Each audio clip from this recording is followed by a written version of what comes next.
Sekarang anugerahmu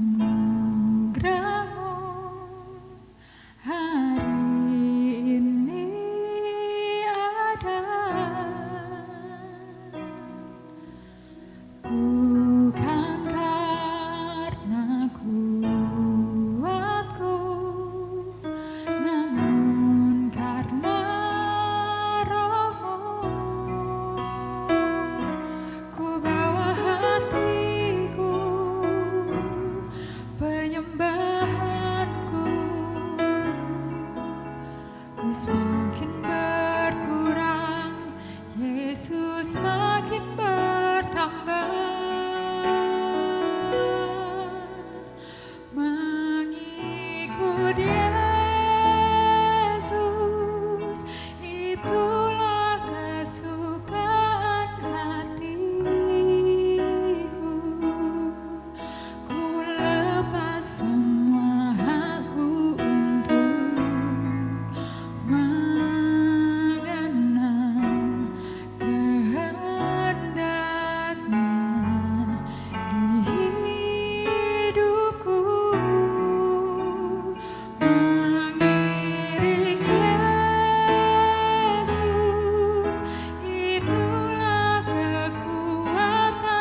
Shalom, apa kabar?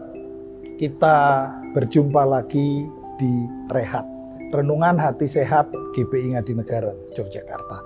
Ya Bapak Ibu, sebelum kita mulai, mari kita satukan hati dan kita berdoa untuk firman Tuhan yang sebentar kita akan dengarkan bersama-sama.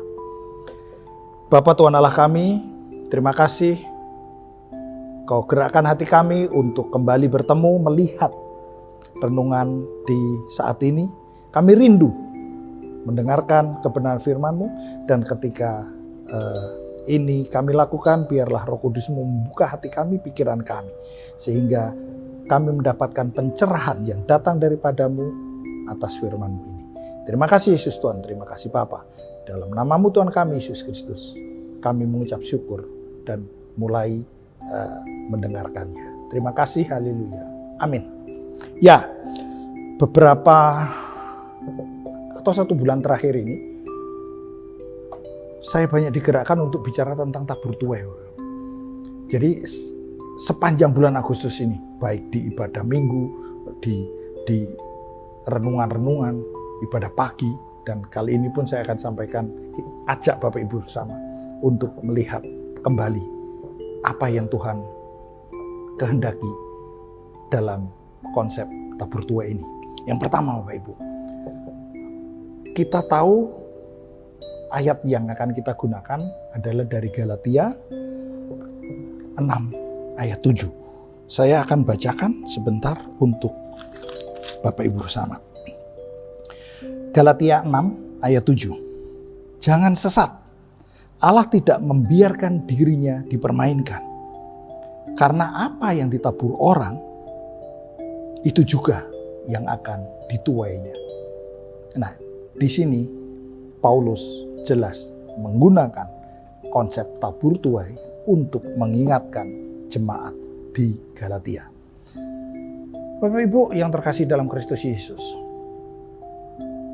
ternyata konsep tabur tuai ini, hukum tabur tuai ini sudah jauh hari atau jauh tahun atau sudah sejak masa lampau Tuhan juga sudah memberikannya kepada kita. Saya mau ajak ke hal yang paling tua. Ada di dalam Imamat 28 ayat 3 dan 4. Ternyata Imamat ini ketika diberikan kepada Tuhan melalui Musa saat bangsa Israel baru berjalan memulai pengembaraannya menuju tanah Kanaan, baru keluar dari Mesir, masih di Gunung Sinai. Tuhan sudah mengingatkan melalui Musa tentang hukum tabur tuai ini. Saya akan bacakan untuk Bapak Ibu. Di dalam Imamat 26 ayat 3. Jikalau kamu hidup menurut ketetapanku dan tetap berpegang pada perintahku serta melakukannya, maka aku akan memberi kamu hujan pada masanya, sehingga tanah itu memberi hasilnya, dan pohon-pohonan di ladangmu akan memberi buahnya. Kemudian di ayat 21, masih di pasal 26, jikalau hidupmu tetap bertentangan dengan daku, maka kamu tidak mau mendengarkan daku, maka aku akan semakin menambah hukuman atasmu sampai 7 kali lipat setimpal dengan dosamu. Ini kali pertama Tuhan mengajarkan hukum tabur tuai kepada bangsa Israel. Mereka belum masuk ke tanah Israel, tanah Kanaan. Sudah diberikan. Kemudian contoh yang lain ada di Ulangan 28. Ada juga di Ayub 48. Saya akan bacakan di Ayub 4 pasal 8. Itu semua ada dan terjadi pada bangsa Israel, diterima oleh bangsa Israel. Artinya itu menunjukkan bahwa apa yang pada abad pertama Masehi diberikan oleh Paulus kepada jemaat di Galatia, ternyata sudah Tuhan berikan juga pada bangsa Israel sejak sebelum bangsa Israel masuk ke tanah Kanaan. Bahkan sejak sebelum bangsa Israel terbentuk menjadi sebuah bangsa. Mereka baru sekelompok orang, keturunan Yakub, keturunan Abraham yang baru keluar dari perbudakan di Mesir. Jelas di situ di dalam Ayub, siapa atau orang yang menabur kesusahan, ia akan menuai juga. Ternyata Bapak Ibu, hukum tabur tuai ini yang baru diajarkan oleh Paulus pada abad pertama. Ternyata sebenarnya Tuhan sudah memberikannya pada ratusan ribuan tahun yang sebelumnya. Nah, ternyata juga hukum tabur tuai ini tidak hanya dipahami, diketahui dan dipraktekkan oleh bangsa Israel saja, tetapi juga manusia, suku-suku bangsa lain. Artinya Tuhan juga mengajarkan hukum tabur tuai ini kepada semua umat manusia melalui caranya, melalui nabi-nabinya di Israel, melalui berbagai cara kepada mereka. Jadi bangsa-bangsa kuno itu tahu semua bagaimana hukum tabur tuai. Gampangnya, kalau gunung kita potongi pohonnya, pasti kita akan menuai banjir, kita akan menuai longsor. Dan kondisi ini, hukum ini, konsep ini sudah dipahami orang sejak lama. Masalahnya, ketika kemudian ini tidak dituntun, bangsa-bangsa lain di dunia, bahkan bangsa Israel sendiri, tidak melakukan ini, tidak mengerjakan ini, akhirnya ini yang seharusnya adalah hukum Tuhan, kemudian lama-kelamaan dipahami hanya sebagai hukum alam semata. Ya jelaslah kalau gunung digunduli ya kita akan banjir longsor, selesai. Akhirnya terputus, manusia itu kemudian memutus antara hukum Tuhan dengan hukum alam. Menurunkan derajatnya dari ini adalah hukum Tuhan menjadi hukum alam semata. Repotnya ketika itu terus terjadi, akhirnya orang sekedar tidak melakukan hal yang buruk supaya nggak dapat buruk, selesai. Dan itu berlangsung terus, bahkan dipahami demikian oleh bangsa Israel. Sehingga termasuk jemaat di Galatia yang kebanyakan adalah bukan orang bangsa Israel, tapi orang Yahudi juga banyak di situ. Dan disitulah Paulus kemudian mengingatkan kembali. Ini bukan sekedar kalau tidak mau ditempeleng, ya jangan menempeleng. Bukan sekedar itu. Tetapi ada konsep lanjutannya dari hukum tabur tuai itu. Yang pertama adalah ketika Paulus sampaikan itu kepada jemaat di Galatia, konsep ajaran Tuhan yang sudah lama dipahami hanya sebagai konsep hukum alam saja, Paulus sampaikan kembali dengan mengingatkan bahwa itu hukum Tuhan. Bagi semua orang percaya, hukum tabur tuai itu berbeda dengan yang dipahami oleh orang di luar sana, di dunia luar sana. Kenapa? Karena bagi orang percaya hukum tabur tuai ada keterlibatan Tuhan di situ.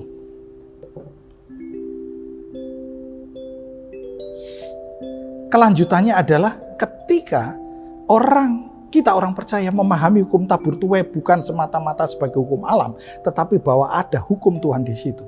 Yang pertama, kita dapat kepastian tuaian. Kita dapat kepastian berkat ketika kita menabur kasih. Akibatnya, kita tidak sekedar tidak melakukan kejahatan supaya tidak menerima kejahatan, tetapi kita harus juga menabur kasih. Bukan karena supaya sekedar kita menerima kasih juga, kita menerima berkat, tetapi keterlibatan Tuhan adalah juga meminta kita untuk senantiasa terus menabur kasih. Di situ keterlibatan Tuhan. Keterlibatan Tuhan yang kedua, selain tuaian, kita pasti menuai. Banyak toh Bapak Ibu, orang merasa bahwa saya itu sudah melayani di gereja, saya itu sudah menyumbang, saya itu nyumbang berapa saja ke gereja. Tapi kenapa selalu ada masalah datang? Karena sadar tidak sadar, Orang yang berpikiran seperti itu hanya melihat tabur tuai sebagai hukum alam, sehingga mempertanyakan. Tetapi ketika kita percaya bahwa ada keterlibatan Tuhan di situ, tuaian kita itu pasti ada. Kita pasti menuai. Tetapi kita tidak bisa menentukan kapan kita menuai. Petani saja menanam padi, mereka tahu sekian bulan akan panen. Tetapi mereka tidak berani memastikan. Kenapa? Karena semua kembali ke alam. Kita orang percaya ketika kita menabur, kita bisa memastikan bahwa kita akan dapat tuaian. Kita pasti menuai. Tetapi kapan itu, biarkan Tuhan yang mengatur sesuai waktunya. Jadi Bapak Ibu, hukum tabur tuai ini menarik. Kita orang percaya harus sadar, harus pegang janji Tuhan bahwa ada keterlibatan Tuhan di dalam hukum tabur tuai. Bagi kita orang percaya, menyikapi hukum tabur tuai bukan sekedar aku nggak mau nempeleng kok, karena aku nggak mau ditempeleng, titik. Bukan, tetapi kita harus mengasihi juga. Di mana nanti kita juga akan dikasihi. Amin. Mari kita tutup. Bapak Ibu yang terkasih dalam Kristus Yesus, kiranya apa yang saya sampaikan akan menuntun hidup kita ke depan. Mari kita satukan hati. Allah Tuhan Bapa kami, terima kasih dalam waktu yang sangat pendek ini Kau ingatkan kami tentang hukum tabur tuai. Dalam waktu yang sangat singkat ini kembali kami Kau ingatkan bahwa ada keterlibatanmu di dalam hukum tabur tuai ini. Ada keterlibatanmu lebih di dalam hidup kami. Tuntun kami di dalam melakukannya. Terus jaga kami, lindungi kami, tuntun kami dalam hidup kami sehari-hari, hari demi hari. Terima kasih Yesus Tuhan, terima kasih Bapa. Haleluya. Amin. Salam Rehat.